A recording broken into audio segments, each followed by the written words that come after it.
পৃথিৱীত মহাপ্ৰলয় হ'বলৈ আৰু বেছি দিন নাই। মোৰ পুত্ৰ নাৰদৰ কুচক্ৰান্তত পৰি লক্ষ্মীয়ে পৃথিৱীত এটা বিফল দৈত্যৰ সৃষ্টি কৰিলে। সেই দৈত্যই এতিয়া পৃথিৱীত তল ওপৰ কৰি ঘূৰি ফুৰিছে আৰু লক্ষ্মীয়ে দৈত্যৰ আগত প্ৰতিজ্ঞা কৰিছে তোক বিবাহ দিম বুলি। হয়, তই ইয়াত এখন দেখো ৰৈ নাথাকিলি আই। সেই ঘোঁৰামুখীয়া দুদান্তকাৰী দৈত্য দেখিলে মোৰ পেটতে হাত ভৰি লুকাই।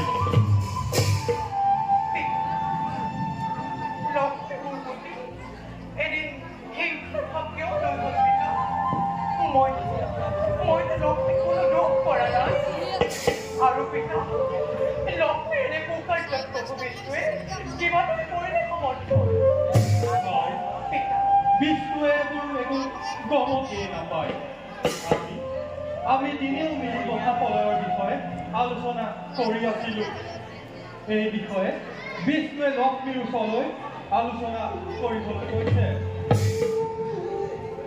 পিতা, মই যদি তোমাৰ কন্যা সৰস্বতী হওঁ তেন্তে চাবা পিতা, লক্ষ্মীয়ে মোৰ প্ৰতি যি ঘৃণনীয় কাৰ্যত লিপ্ত হৈছে মই কিন্তু সহ্য কৰি নাথাকিম। লক্ষ্মীয়ে মোক যে জীৱাত প্ৰমুখে মোৰ বুকুলৈ নিক্ষেপ কৰিছে সেইখিনি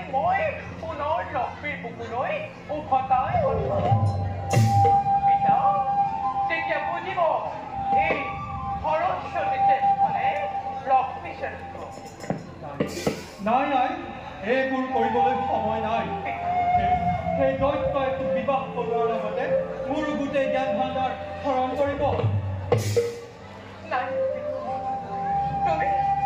তুমি মোৰ বাবে অলপ চিন্তা নকৰিবা মই ইয়াৰ ব্যৱস্থা নিজে কৰি লওঁ এতিয়াতো অপেক্ষা মোৰ বাবে তুমি অলপ চিন্তা নকৰিবা তই ইয়াতে খন্তেকো ৰৈ নাথাকিবি আই তোলৈ মোৰ বৰ ভয় লাগিছে আই মই আহিলো আই লক্ষ্মী তুমি বিষ্ণুৰ পত্নী বুলি গৰ্বতে ধৰ্মকাৰ্য সকলো পাহৰি পেলাইছা তুমি মোক সেই দৈত্যলৈ বিবাহৰ প্ৰস্তাৱ দি এই জগতে পাখিৰ আগতে সেই অজ্ঞান কৰিছা কিন্তু লক্ষ্মী এই সৰস্বতী ইমান বুদ্ধিহীনা নাৰী নহয় যে তোমাৰ চাকৰিৰ কথা মতে সকলো কৰি যাব চাওঁ বাৰু তুমি কেনেদৰে মোক সেই দৈত্যলৈ বিবাহ দিয়া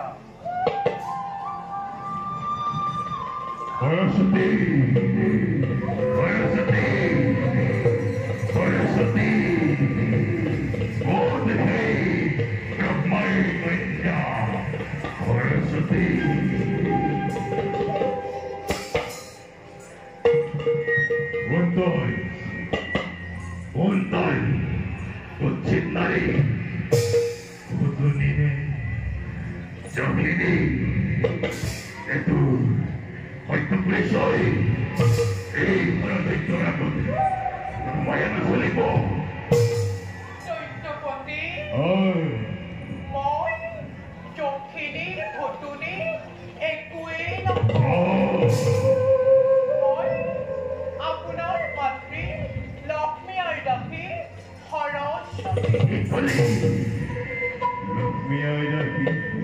সৰস্বতী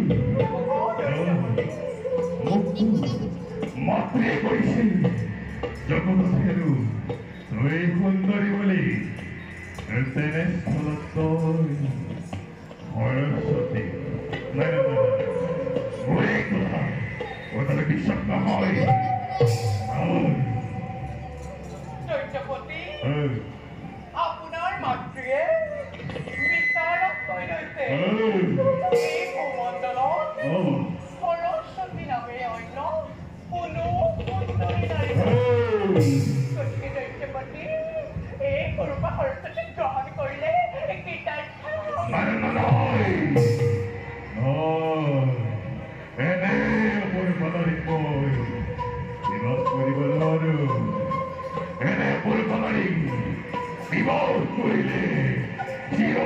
জীবনময় এই দাবীৰ লগতে কথাব লাগিব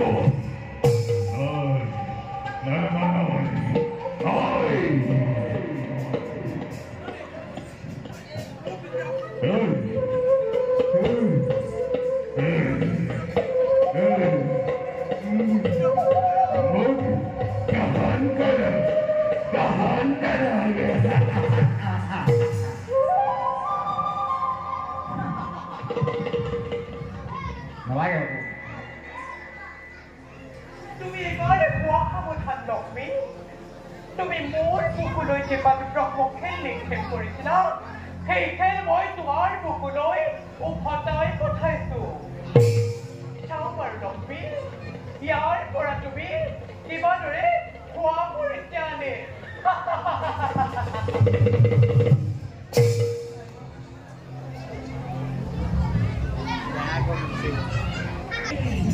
লক্ষ্মী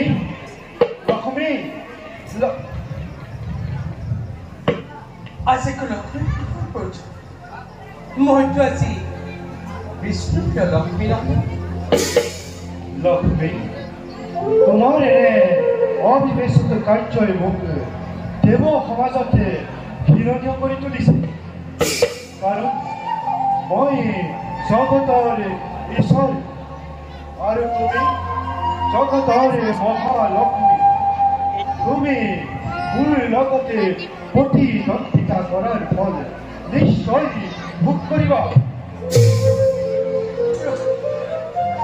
আপুনি কি কৰিছে মই একো বুজি নাপাওঁ মোক আপুনি বুজাই কওক লক্ষ্মী শুনা আৰু কেইদিনমানৰ পাছতে চাৰিওফালে কেৱল পানীয়ে পানী হ'ব পানীতে সকলো ডুব যাব এই মহাপ্ৰলয়ৰ মাজতো তুমি মহাদৈত্য সৃষ্টি কৰি লৈছা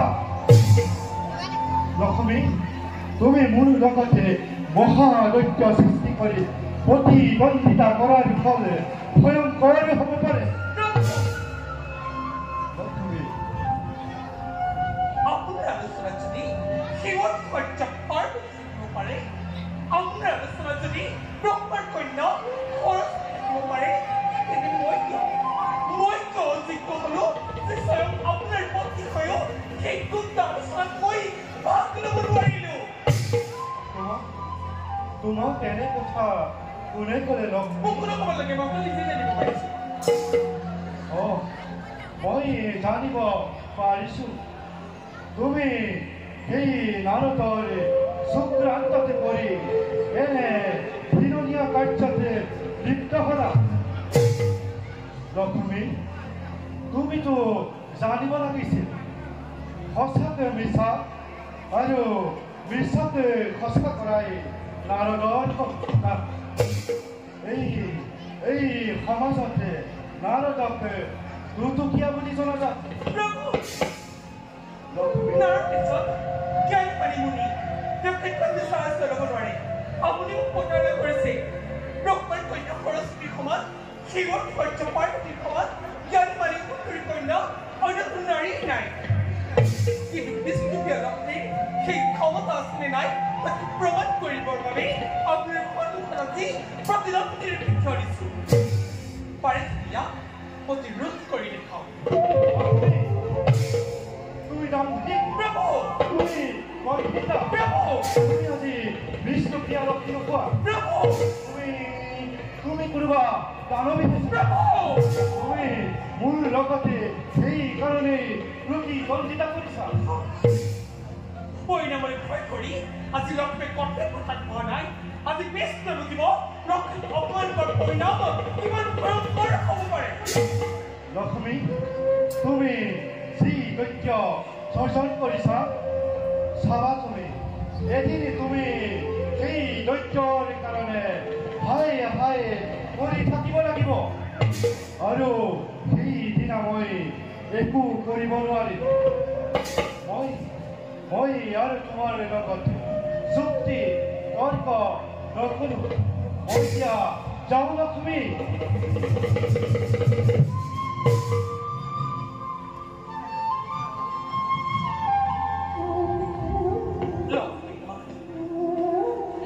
লক্ষ্মী মান অপৰা নহয় যে কাৰ্পৰ মই চাকৰিৰ কথা কৈ যাম আজি পৃথিৱীত ধ্বংস হ'ব আজি পৃথিৱীত মহাপ্ৰলয়ৰ সৃষ্টি হ'ব নাই আৰু নতুন পৃথিৱীৰ যে সৃজন নহয় তাৰ প্ৰতি মই লক্ষ্য ৰাখি এতিয়া বিধানৰ দায়িত্বক কৰিলো স্বদান পুত্ৰ হয় দায়িত্ব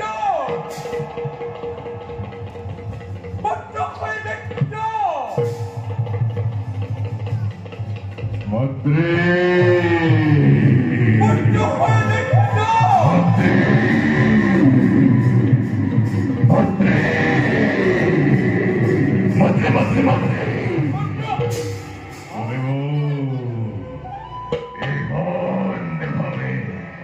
প্ৰতাৰণা কৰিল মন্ত্ৰী জাতানা ও তই তই সুমিত্ৰ মই একো বুজিব পৰা নাই সকলোৱে বুজাই কম পুত্ৰ তুমি বিমান ভাবে প্ৰতাৰণা কৰিস মন্ত্ৰী তোমাৰ লগত ইমান বিলাকে সুন্দৰী নাৰী থাকিতে তুমি মোক এই সৰস্বতী নাৰী বিবাহ কৰিবলৈ আদেশ দিলা মন্ত্ৰী কি কলি তই তই কি কলি পুত্ৰ সৰস্বতী কুঞ্চিত নাই কোনে ক'লে পুত্ৰ মোক কোনেও ক'ব নালাগে মন্ত্ৰী তেন্তে সৰস্বতী মোৰ ওচৰলৈ আহি নিজেই ব্যক্ত কৰি গৈছে মই অন্ধ মন্ত্ৰী ঐ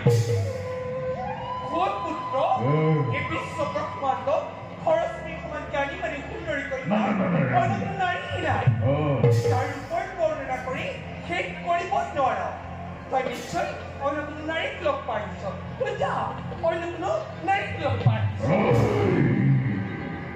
পিতা শ্রেষ্ঠ দেব মাতৃ পিতা শ্রেষ্ঠ নকরিব পুত্র শুনিছো হেনো এই ধরার বৈক্ষ বিমানবিলাক সুন্দরী সুন্দরী নারী আছে সেই সকলোবোৰ হেনো তোমাৰ এই দাসী এই বিমানবিলাক সুন্দৰী সুন্দৰী ৰমণী থাকোঁতে আৰু তুমি মোক কৈছা সেই সৰস্বতী কুৎসিত নাৰী নহয় মাতৃ পুত্ৰ মই ভাবিছো পুত্ৰ যিহেতু তোমাৰ এই সকলোবোৰ তোমাৰ এই দাসী যদি মই তোমাক বিবাহ কৰা যদি মই তোমাক বিবাহ কৰা তেনেহ'লে এই সকলোবোৰ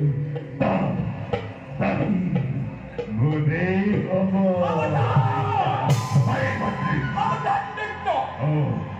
কোন মুখে নাইলে খেলে ভাই তোমার সস্তারা রাস্তা বানায় মুক্ত হয়েছি নিষ্মাত দিন নয় পত্রের উপরে দুধ কইরা পানু খন্ডা বহু সামনে পাই দুঃখ সদন করেছি মই মহাবনকাল করে দিলাম এই দেহ সমাজে আছি মই কলক করে মায়ের লিলু আর করে যাও মাতৃ মইতো তোমাৰ এই গৰ্ভজাতৰ সন্তান নহয় মইতো তোমাৰ এই গৰ্ভজাতৰ সন্তান নহয় যিহেতু তোমাৰ এই মই গৰ্ভজাতৰ সন্তান নহয় তেন্তে তুমি মোৰ হোৱাহি পুত্ৰ পাহৰি তুমি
Hey, boy, good so boy.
পূৰ্বমে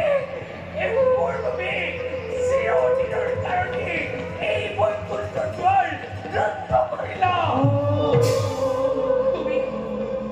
তুমি তোমাৰ যি কুচক্ৰান্ত প্ৰয়োগ কৰি মোক আজি এই ত্ৰিজগতৰ অনাদৰ বাতিল কৰিলা।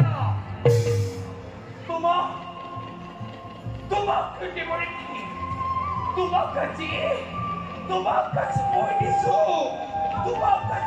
দিছো মহা অভিশাপ।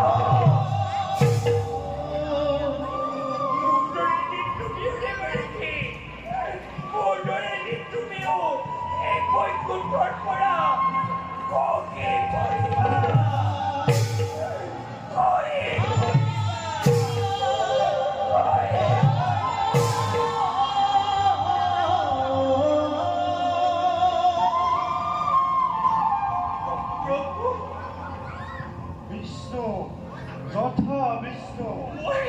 তথা লক্ষ্মী মই তোমাকে অকালতে হেৰুৱাৰ মনত বৰে মৰ্মান্তিকৈ কৰিছো।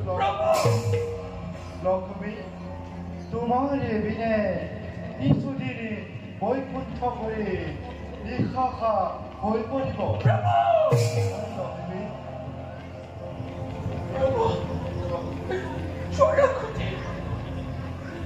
এটা কথা কৈছা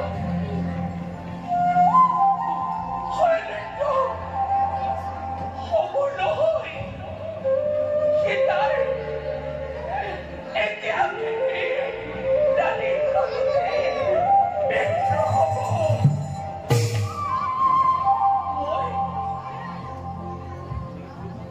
মই এতিয়া বিদায় ৰাখিছো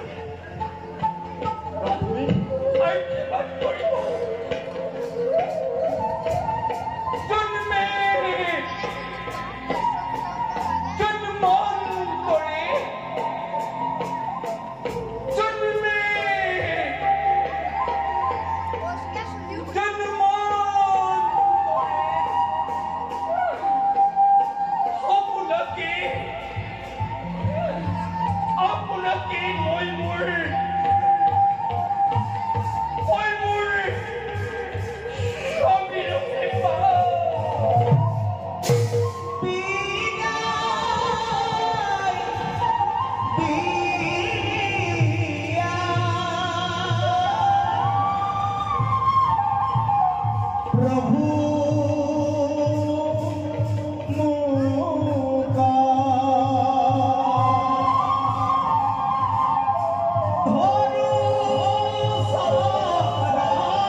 তুমি হও মহা সাগৰেৰ ফেলে মুখ মাৰি দৌমাৰা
সৰ্বৰূপ সন্মিলিত কৰি সৃষ্টিকৰ্তাই নিজ হাতে কৰিছে সৃজন।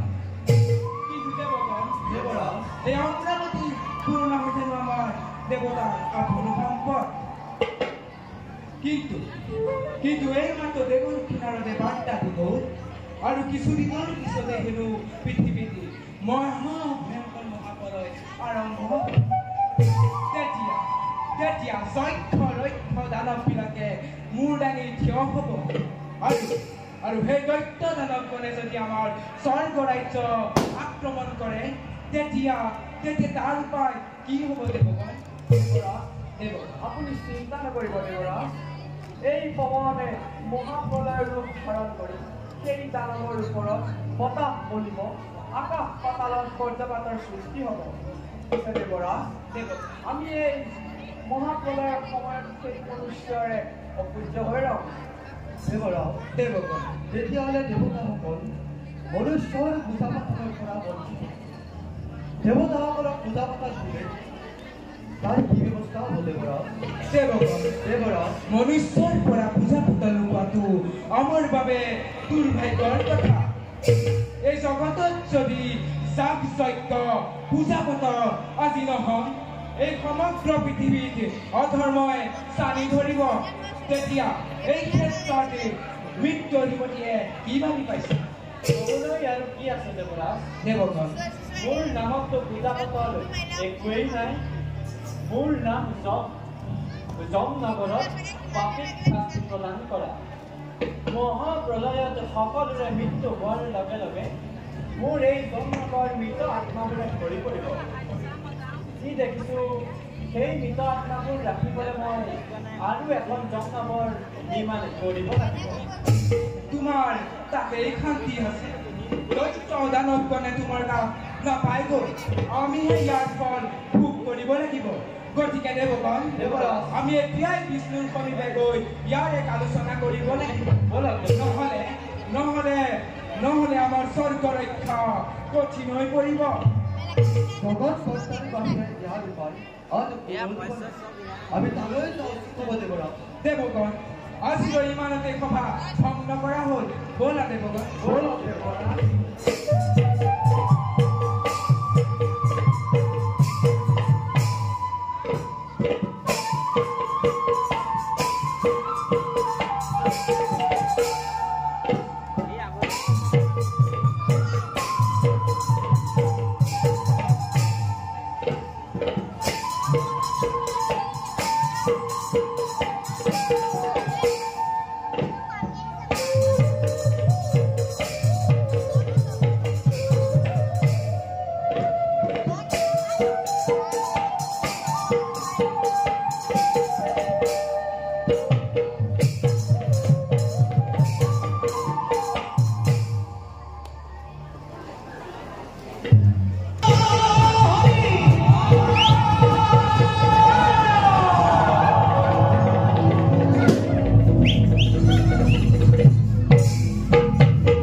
Ele se retale.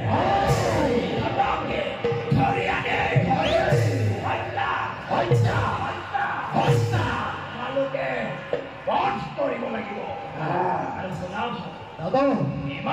সিহঁতে শান্ত নহয় আছে মানে সিহঁতৰ দেৱতা পূজনীয় ব্ৰহ্মা বিষ্ণু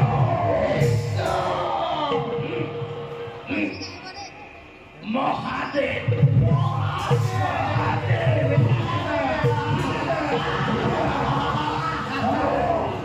তিনিওকে ধৰি আনি অলিখালতে কিবা সুধে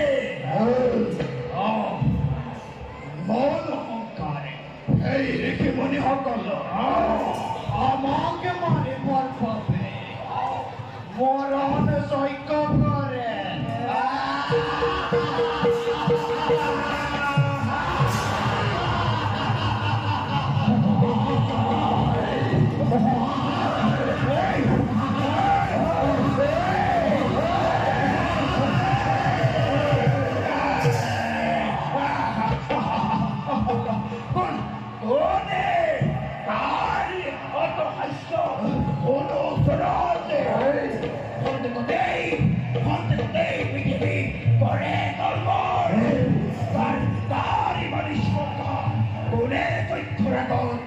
মৃত্যুৰ হেতালে খেলিছে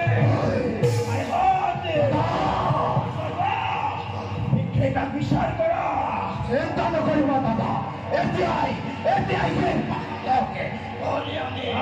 আমাৰ এই ৰাষ্ট্ৰপাত হত্যা কৰিম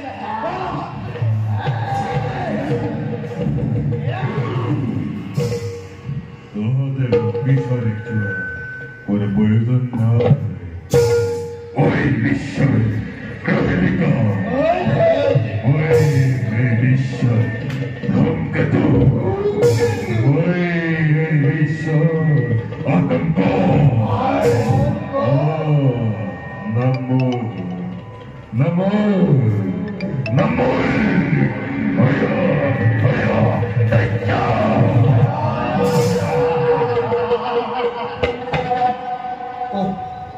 কোনদল সামান্য কুটুম্ব হৈ চৈত্যৰ আগত মৃত্যুতে দেশাহুতে দাদা যা এজন ফৰাচী বুজংগ তোকে বাট পকৰাই দিছে যা ওচৰৰ পৰা গুচি যা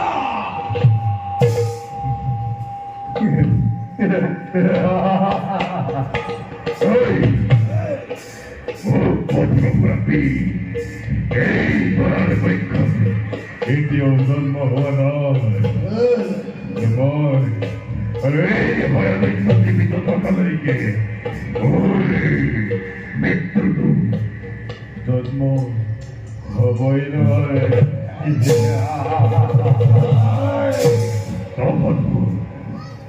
তমনপুৰ মোৰ ওচৰত মাত্ৰ ক্ষুদ্ৰ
আপুনি আজিৰ পৰা আমাৰ ৰাজ্যৰ এক সত্য অধিক হৈ থাকিব আৰু আপোনাৰ আজ্ঞানি লৈ আমি কাম কৰি যাম আপুনি আমাকে সেৱা কৰক দত্তপতি আমাকে সেৱা কৰক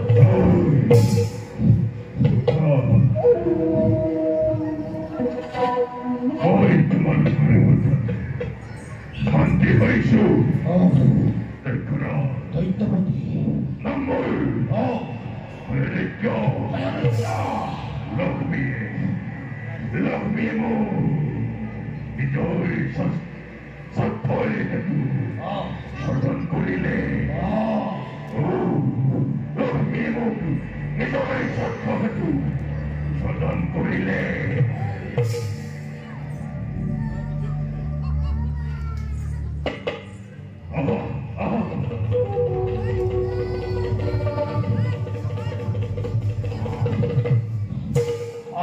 আমি বিশ্বাস করিল দত্তপতি আমার হাস্যবিলাস আপনার বন্ধন করে একেবারে ভানবাদ হয়ে গেল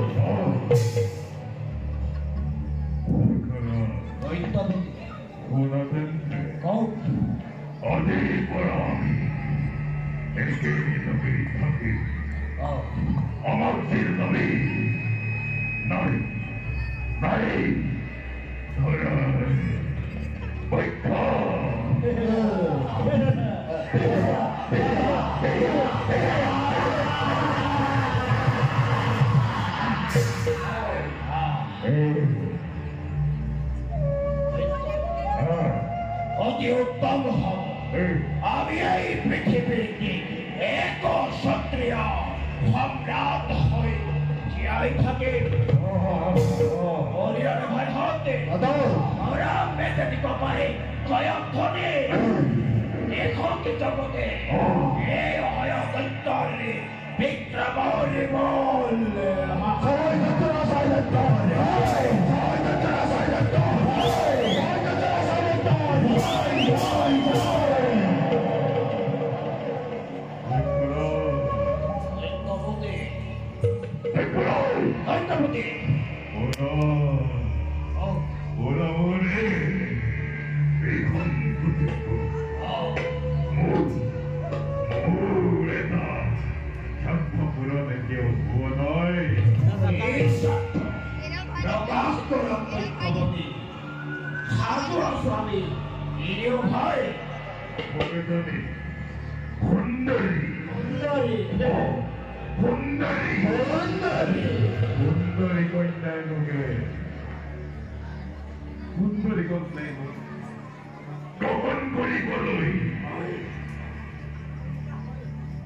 ঈশ্বর নাই দেখে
আপোনাৰ পিতৃব্যৱতে কৈছিল এই পৃথিৱীৰ মহাপ্ৰলয় অলনি পলমে দেখা দিছে তাৰ বাবে আপুনি চিন্তা নকৰিব মহাৰাজ এক চিন্তা মানে আমি শ্ৰী হৰি কৰোৱাৰ ভগৱানৰ বাহিৰে আমাৰ এই বিপদৰ সময়তে কোনে মনকে কৰিব নোৱাৰে সহায় কিন্তু মন্ত্ৰী এই বিষয়ে বাৰু ঋষি মুনিসকলক মাতি আলোচনা কৰা হ'ব মহাৰাজ ঋষি মুনিৰ সকলৰ নাই পৰিচয় আপোনাৰ পিতৃব্যৱতে কৈছিল এই পৃথিৱীত যেতিয়া মহাপ্ৰলয় অমংগলে দেখা দিব তেতিয়া ভগৱান আমাৰ হৃদয়ত অধিষ্ঠিত হৈ ভক্ত কৰিব সেইবাবে আমি চিন্তা নকৰিব নহয় আমি এক চিন্তা মানে শ্ৰী হৰি কৰোৱাৰ হৰি মন্ত্ৰী ডাঙৰীয়া মহাৰাজ প্ৰিয়তৰ পুত্ৰ মই নাম মোৰ সত্যপথ আছে মোৰ ধৈৰ্যৰ সীমা গতিকে এই বিপদৰ সময়তে আমি হৰিৰ কিহতে গৈ আৰাধনা কৰোঁগৈ সেই দেৱন নাৰায়ণকে বৰকে মন্ত্ৰীবৰ আমি এতিয়া নিজ কৰ্তব্যতে অগ্ৰসৰ মহাৰাজ